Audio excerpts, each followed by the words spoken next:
Nuclear বোমা ভাবলেই মনে পড়ে বিশাল এক শকওয়েভ, আগুনের তাণ্ডব এবং কয়েক সেকেন্ডের মধ্যে শহর ঘুরিয়ে যাওয়ার দৃশ্য।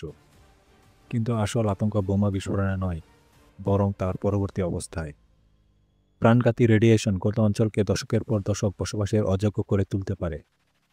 একবার ভাবুন তো, একটি অস্ত্র যা শুধু ধ্বংস করতে নয়, বরং পৃথিবীকে কয়েক প্রজন্ম ধরে বাসযোগ্যহীন করার জন্য তৈরি করা হয়েছে।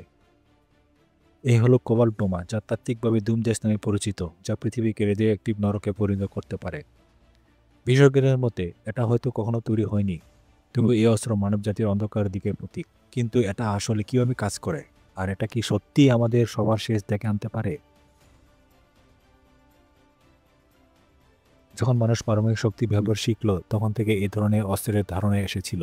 1954 সালের 1 মার্চ ক্যাসিলো ব্রেভোটেস প্রথম উচ্চ ক্ষমতা সম্পন্ন থার্মোনিউক্লিয়ার অস্ত্রের বিস্ফোরণ ঘটায়। পারমাণবিক প্রযুক্তির অভূতপূর্ব শক্তি প্রকাশ পায় এবং বিশ্বব্যাপী ধ্বংসের ভয় সৃষ্টি করে।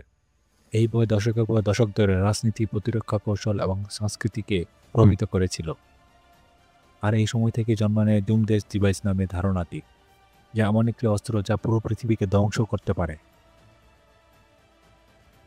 স্ট্যানলি ব্রিকের 1964 সালের চলচ্চিত্র ডাক্তার স্ট্রেঞ্জ লাভ বা নেভিল শুটের 1957 সালের উপন্যাস অন দ্য বিচ, যেখানে তৃতীয় বিশ্বযুদ্ধের পর রেডিও অ্যাক্টিভ ফলআউট ধীরে ধীরে মানব জাতির মৃত্যু ঘটায়, এসব কাল্পনিক গল্পের এই চিন্তার প্রতিফলন পাওয়া যায়।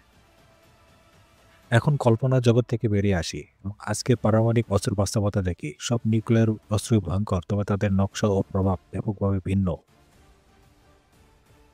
অ্যাটম বোমা।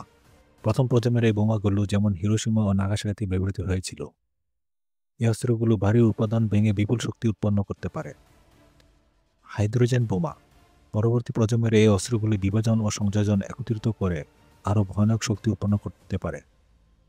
টসার বোমা, যা 1961 সালে বিস্ফোরিত হয়েছিল, এটি এখনও পৃথিবীর সবচেয়ে শক্তিশালী পারমাণবিক বোমার উদাহরণ। নিউট্রন বোমা। এই অস্ত্রগুলো প্রাণী হত্যা করতে বেশভাবে কার্যকর, কিন্তু ভবন বা অবকাঠামো তুলনামূলকভাবে অক্ষত থাকে। ডার্টি বোমা।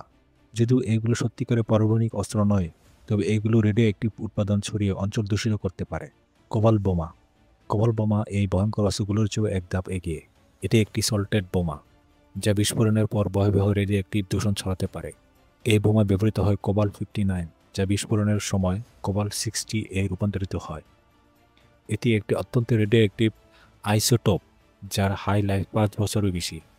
এই রেডিও অ্যাক্টিভ উপাদান বাতাসে ছড়িয়ে পড়ে এবং দীর্ঘ সময় ধরে মানুষ, প্রাণী ও প্রাকৃতিকে দূষিত করে রাখে। 1957 সালে ব্রিটিশরা অস্ট্রেলিয়ার মারলিঙ্গাতে কোবাল্ট নিয়ে ছোট পরিসরের পরীক্ষা চালায়, কিন্তু সেটি ব্যর্থ হয়। তবু এই ধারণা থেকে গুজব ছড়ায়। রাশিয়া, এমনকি আমেরিকাও হয়তো গোপনে কোবাল্ট বোমা তৈরি করেছে। কল্পনা করুন, এমন একটি পৃথিবী যেখানে রেডিও অ্যাক্টিভ দূষণ শতাব্দীর পর শতাব্দী ধরে রয়ে গেছে। আশ্রয়ে থাকা মানুষ তখন খাদ্য, পানি, এমনকি বাতাসের মাধ্যমে আক্রান্ত হচ্ছে। পৃথিবী ধীরে ধীরে জীবন্ত মৃত্যুর মঞ্চে পরিণত হচ্ছে। এই ভয়ঙ্কর ভবিষ্যৎ কি আমরা এড়াতে পারবো? হয়তো কিছু মানুষ গভীরে কোনো আশ্রয়ে বেঁচে থাকতে পারে, কিন্তু এই বিশাল ধ্বংসস্তূপে কি সত্যি মানবজাতি টিকে থাকা সম্ভব, নাকি শুধু এক মরীচিকা?